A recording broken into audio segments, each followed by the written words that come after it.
নমস্কার বন্ধুরা, মিতার রোজকার রান্নায় আপনাদেরকে স্বাগত।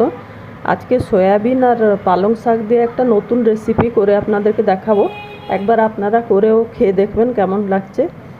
আর ওর জন্য কী কী লাগছে দেখাচ্ছি। এটা একটা প্যাকেট আমি ছোট সয়াবিন, এটা গরম জলেতে আধ ঘন্টা হলো একে ফেলে রেখেছিলাম একটু নুন দিয়ে। এটা গরম জলটাকে করে এই সয়াবিনটাকে একটু ভিজতে টাইম লাগে, তো একে আমি গরম জলে ভিজিয়ে রেখেছিলাম।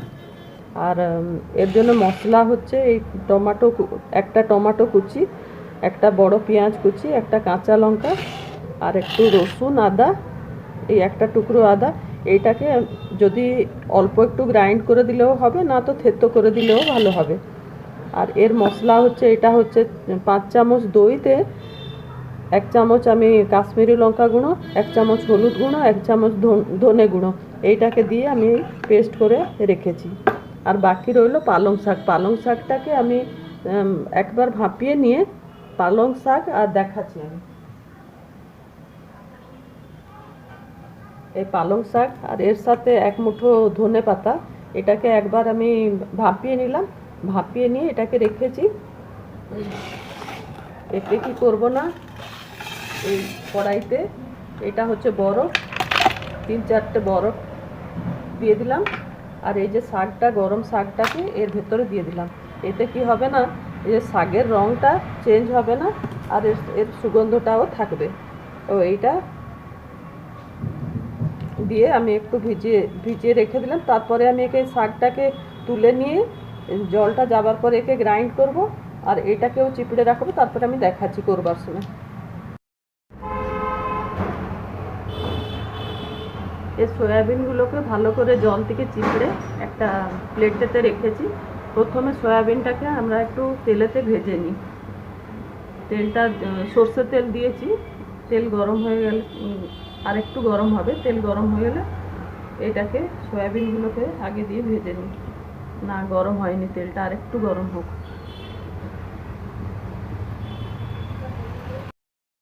সয়াবিনটা এতটাই লাল করে আমি ভেজে নিচ্ছি।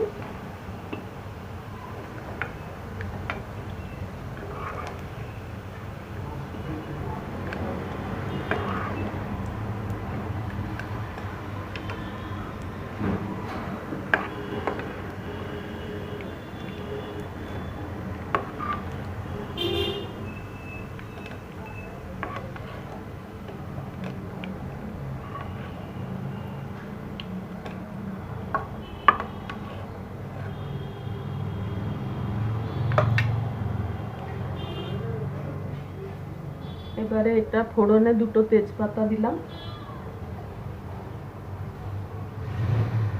1 টুকরো দারচিনি দিলাম, আর এটা ফাটিয়ে দিয়েছি 2টো ছোট এলাচ আর 4টে লবঙ্গ দিয়ে দিলাম।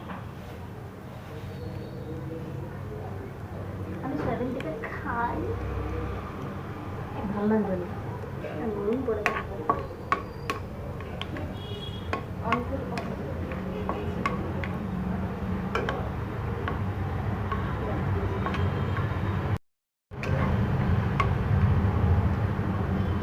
ভালো সুগন্ধটা বেরোলো।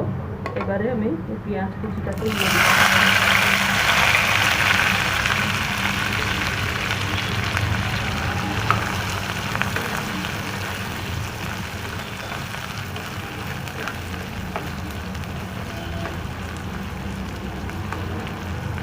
পেঁয়াজ কুচিটাকে দিয়ে এইটাই এখন যতটা আমাদের তরকারিটাতে নুন হবে, ওই নুনটাকে এখনই দিয়ে দিচ্ছি পেঁয়াজটা, তাহলে তাড়াতাড়ি নরম হয়ে যাবে। না, সয়াবিনেতে নুন দিয়ে সেদ্ধ করেছিলাম।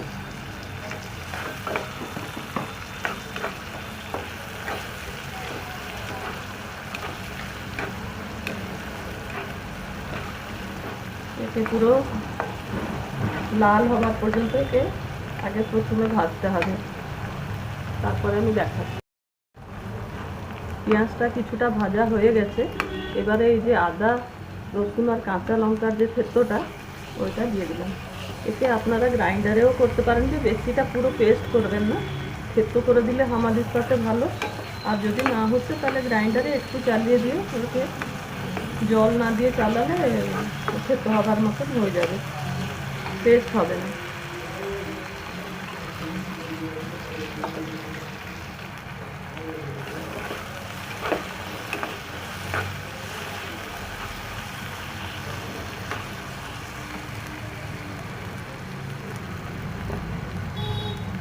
এবারে হাফ চামচ আমি হলুদ গুঁড়ো দিলাম,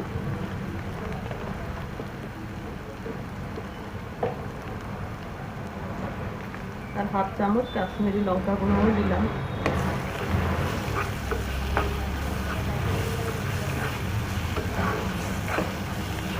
রসুন আদার কাঁচা গন্ধটা যাবার পর্যন্ত একটু ভালো করে ভাজতে হবে।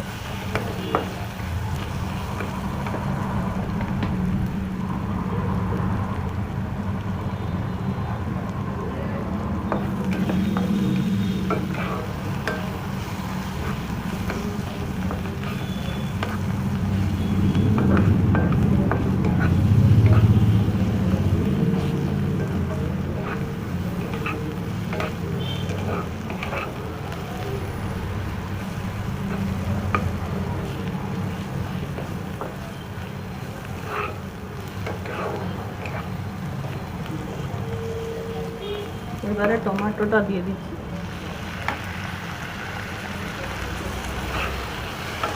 টমেটোটা দিয়ে তাতে টমেটোটাকেও ভালো করে এর সাথে মিশিয়ে ভাজতে হবে। টমেটো পেঁয়াজ সব, টমেটোটা তো পুরোই নরম হয়ে গেছে। এবারে এই যে দইটা দিয়ে মশলাটা যে গুলে রেখেছিলাম ওইটাকে দিচ্ছি, গ্যাসটাকে সিম করে দেব।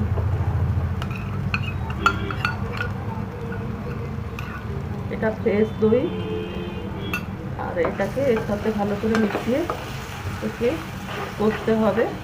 গ্যাসটাকে একটু সিমে করে দেবেন, তাহলে আর অনবরত এটা নাড়তে থাকলে দইটা ফাটবে না।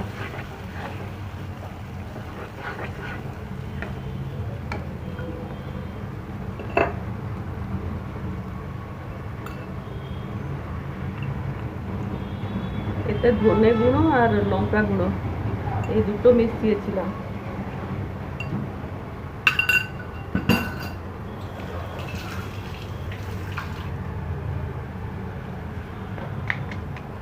এটা ভালো করে কষা হবে। তার ভেতরে আমি কি করছি না, ওই যে ভাজা মশলা, এটা ভাজা মশলা দিলে আর গরম মশলা দেওয়ার দরকার নেই। 2 চামচ এটা ফ্লেভারের জন্য আমি দিলাম ভাজা মশলাটা। এবারে একটু ভালো করে কষতে হবে তেল ছাড়া পর্যন্ত।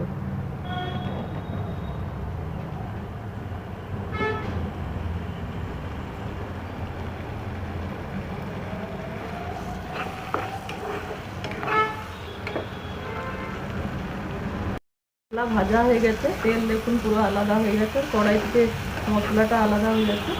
এবারে এই পালং যে গ্রাইন্ড করেছিলাম ওইটাকে দিচ্ছি। এইটাকে দিয়েও ভালো করে কষতে হবে, যেমন কি পালংটাও মাখা মাখা হয়ে যাবে।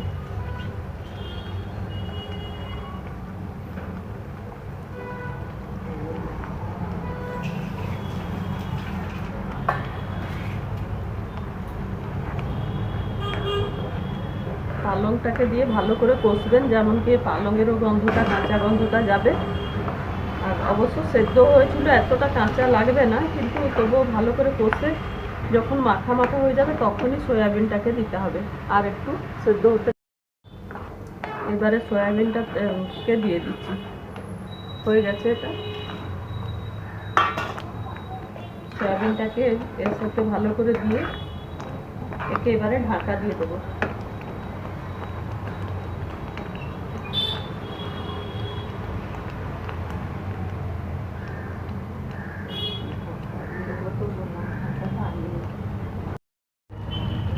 তরকারিটা হয়ে গেছে, গ্যাস বন্ধ করছি। তার আগে আমি একটু হাতে এটাকে ঘষে কসুরি মেথি একটু দিয়ে দিলাম আর গ্যাস বন্ধ করছি। এবারে আমার পালং আর সয়াবিনের তরকারিটা হয়ে গেল, রেডি হয়ে গেছে। আমি পাতাটা কসুরি মেথিটা দিয়েছি, ধনে পাতাটা আপনারা যদি পছন্দ থাকে তাহলে এর উপরে ধনে পাতাও দিতে পারেন। আমি দুটো পাতা একসঙ্গে দিচ্ছি না। একবার আপনারাও এটাকে করে খেয়ে দেখবেন। ভালো লাগলে আমার চ্যানেলটাকে লাইক, শেয়ার, সাবস্ক্রাইব করতে অনুরোধ করছি। ধন্যবাদ।